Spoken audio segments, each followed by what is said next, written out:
Now let's talk about descriptive statistics, which are numbers that describe a data set.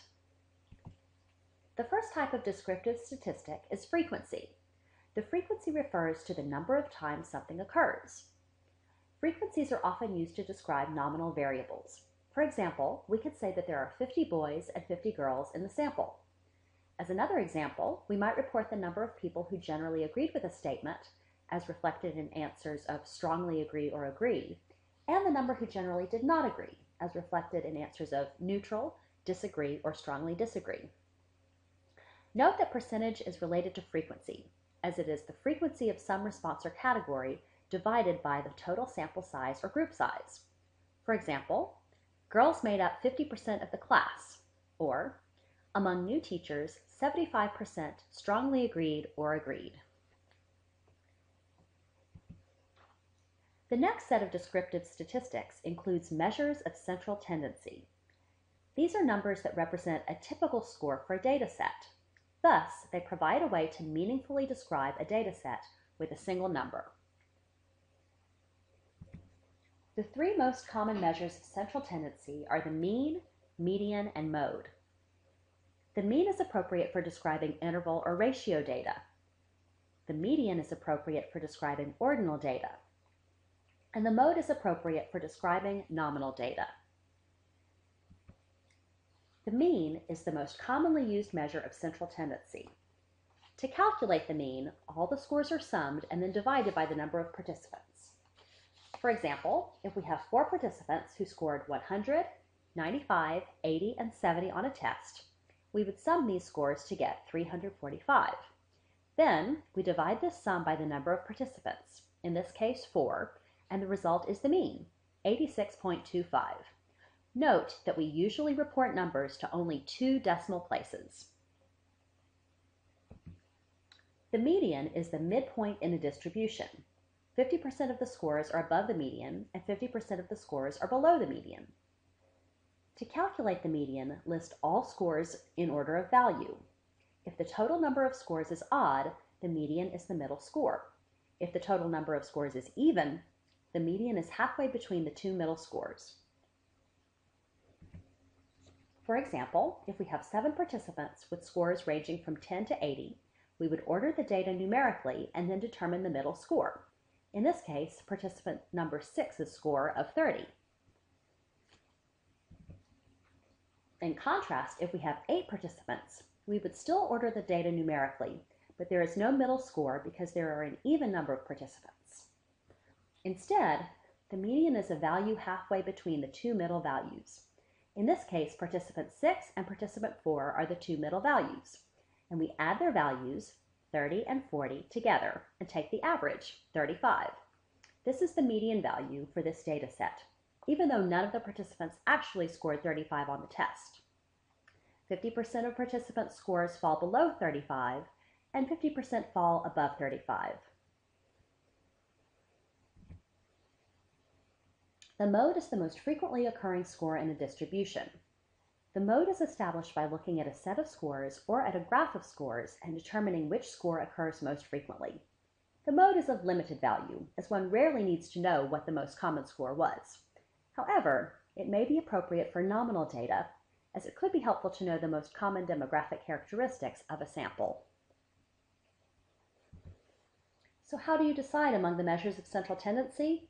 Generally, the mean is most preferred, as the mean takes all scores into account. The mean, however, is greatly influenced by extreme scores.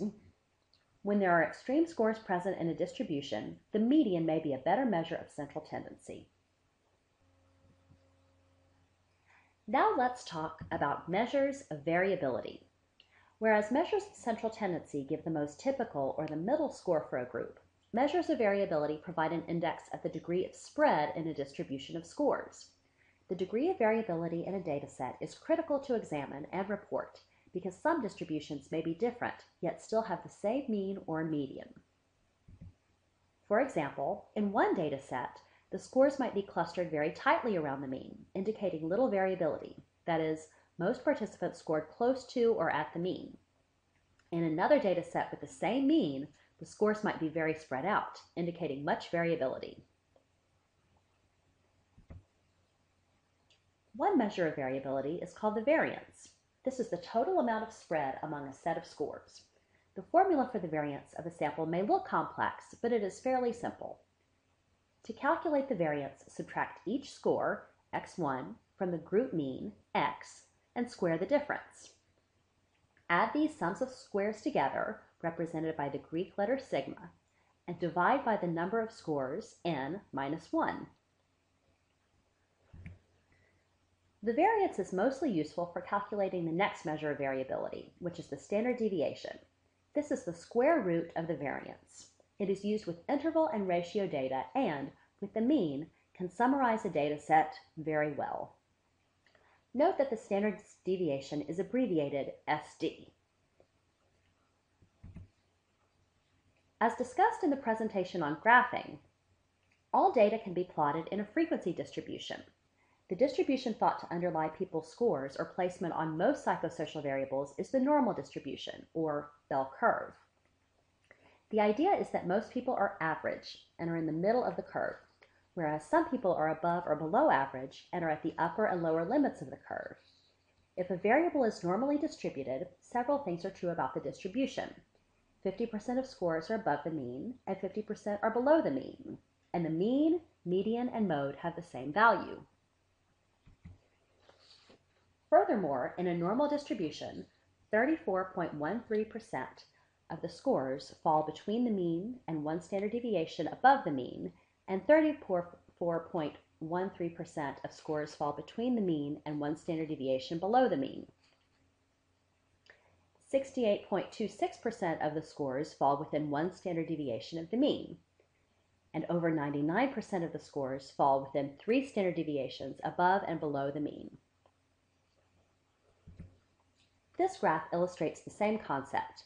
About 68% of scores fall within one standard deviation of the mean, a little over 95% fall within 2 standard deviations of the mean, and over 99% of scores fall within 3 standard deviations of the mean. In contrast to a normal distribution, a skewed distribution involves a data set where the mean, the median, and the mode are quite different. The farther apart the mean and the median, the more skewed the distribution. Even though many statistical tests will still perform well if the distribution of scores is a little skewed, extremely skewed distributions can produce erroneous statistical results.